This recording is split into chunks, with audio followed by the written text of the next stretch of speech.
Ciao, Trenders here.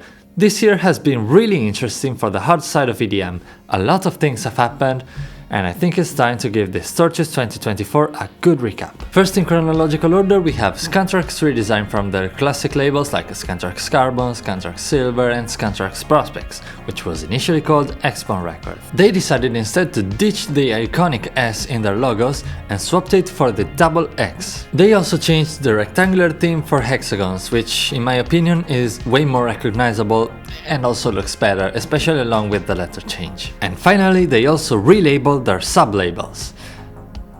This sounded better in my head. They've now got three primary labels: Scantraxx, which is where the main artists release their music, Scantraxx Prospects, which is the sub-label for new and emerging artists, and Scantraxx Nexus, which is the fusion between Silver and Carbon, and is the sub-label for young and emerging art.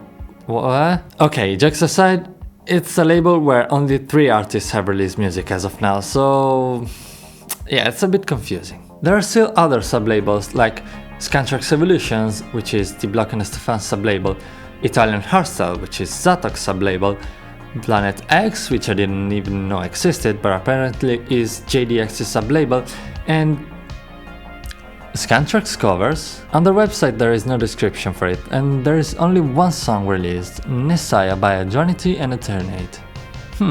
Well, next up in the list is a couple of news about Wasted Penguinz. If you remember from Melodic Madness, and if you don't remember it, it's J Reeves' festival dedicated to euphoric hardstyle, John, who left the duo in 2020, decided to pay a visit to the Wasted Penguinz set, and made what many people remember as a memorable night. He said he has no intention of reforming the duo, but still wanted to join in that night as he was in the country.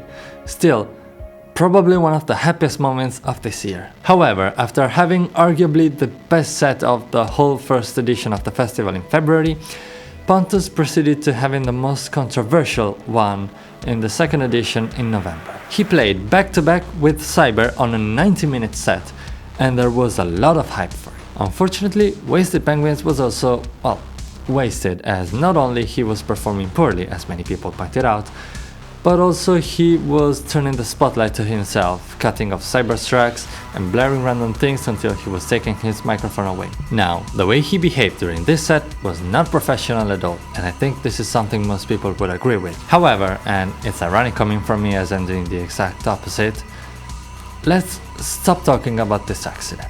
No artist considers going drunk or under the influence on a stage packed with people normal. And none of us know what he's going through. There were some theories, but I will not share them here to avoid any potential misinformation. The best thing we can do as of now is to keep supporting him and his music, and, well, wish him good luck with whatever he's going through. Okay, switching up the mood a bit and also changing the genre from hardstyle to Uptempo because I have a really funny story to share. So, if you like Uptempo, there's a good chance you know the dark horror. He's a quite famous artist despite his minimalistic style of music, and he's also been involved in some unideal situations. For example, just scrolling through his record, he sent unsolicited pictures to minors, threatened to physically harm his fans, and also behaved unprofessionally with other producer colleagues. And yes, all of this is backed up by evidence. Well, he was probably getting bored of not being under the spotlight because he decided to, on an Instagram story, accuse Spidey, another Uptempo producer, of stealing his samples and projects for kicks. Of course, Spidey almost immediately replied, still publicly, saying that it's all invented nonsense, that he's the one instead stealing from smaller artists and stealing songs in general, and that, as of now, he's only able to play live thanks to his community. Now, I don't really care too much about online drama because really, this just gives people like TDH a spotlight to shine under. But it was still a fun story that I wanted to share with you about a less funny person. Also, festivals of the world. If you want a proper DJ with good music and no criminal record, hit me up. And if you're watching this, don't have your own music festival, still subscribe. And now, a couple more news of unprofessional behavior that needs to be called out. First of all, the Dimitri K song Can You Feel My Heart, which was released 6 months ago as of now, well, the version that you can buy as of now in all music stores is not the first, but the second edition. In fact, it was initially released by ripping a remix done by a drum and bass artist called Sota, speeding it up and changing the drop. and since Sota published it as a bootleg, which means he wasn't making any money out of it, Dimitri K's official release obviously pissed him off. Eventually, that remix was taken offline, and Dimitri K had to remake a lot, and I mean a lot, of things to make it sound different. As of now, this version is still publicly available for anyone to listen, although I'm not yet sure if he's got the permission to use the official vocals. Well, not my problem. Okay, I know I'm throwing a lot of shade on Uptempo music. No, there is no but. There are some good artists, of course, but there's also a lot of people who just want to make a quick buck instead of learning proper music production. There was a song released by 3 quite underground Uptempo producers, which was a cover of Blink Bang Bang Born by Qlimax. Although I wouldn't use the term cover here. A cover is done when the instrumental is made from scratch, there is another singer doing the vocals, and the artist wants to give a reinterpretation of the original song. If you instead download the original song from YouTube, layer some poorly mixed stuff on it, and add random kicks in the drops, that, my friends, is called plagiarism. This song was taken down for copyright infringement, of course, and I just can't not imagine this Japanese hip-hop duo being told, hey, these guys are using your song, checking it out, and then getting blasted with uptempo kicks. What I wouldn't give to see their faces. Okay, I'm done talking about people like those.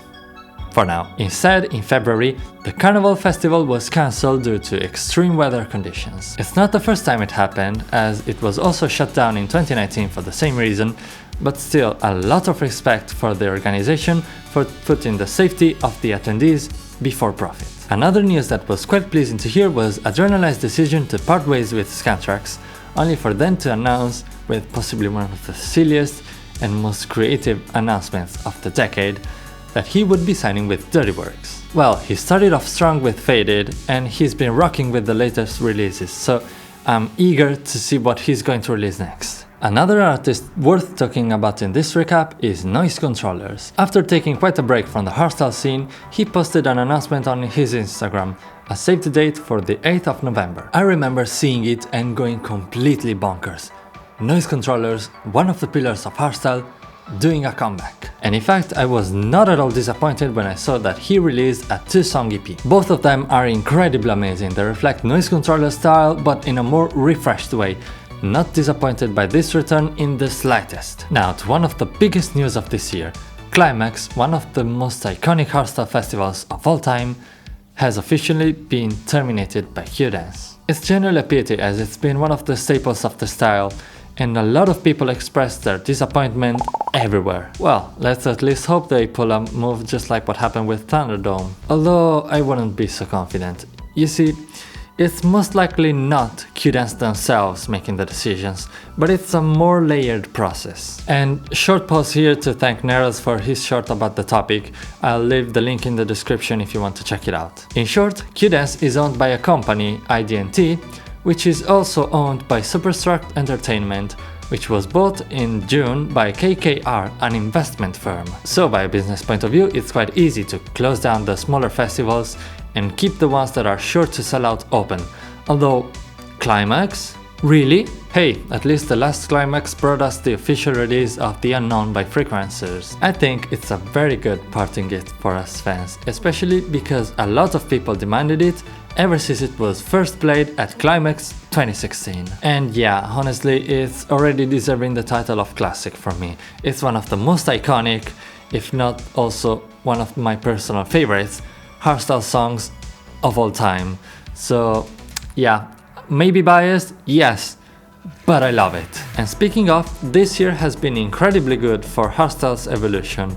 There were many new underground talents and also emerging styles like the rainbow kicks, and also kick rolls starting being used more and more as fills. For example, what comes to mind to me is I Like the Noise by Sick Mode, where the fill is only done by tonal punches.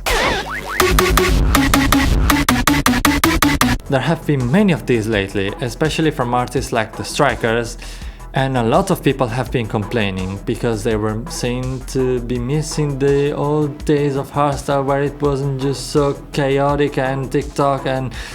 but I like it and a lot, so to each their own, I guess. Also, apparently, Bioweapon are going to release their album, which it was initially said to be released in early 2024, then late 2024, and now it's said to be publicly online in March 2025.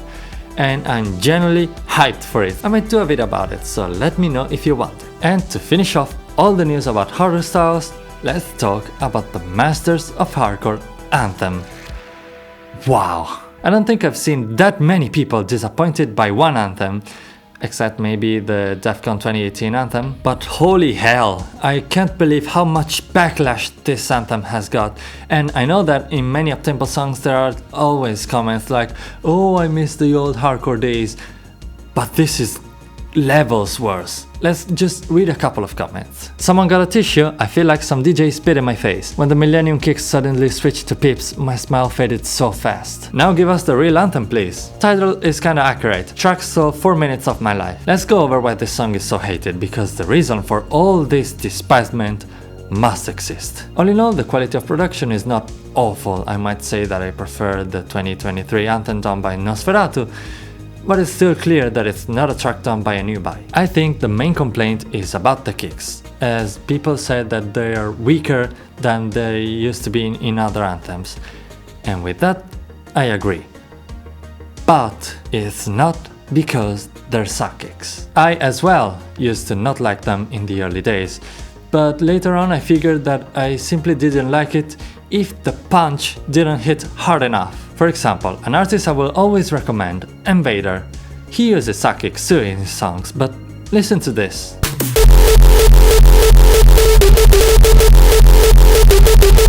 You can hear that the kick has got a defined attack, and that's my favorite type of suck kicks. But as I said earlier, to each their own. Well, after all of this, I can't wait what 2025 will have for us. And if you can't wait to, subscribe so you won't miss any new video coming up. Ciao!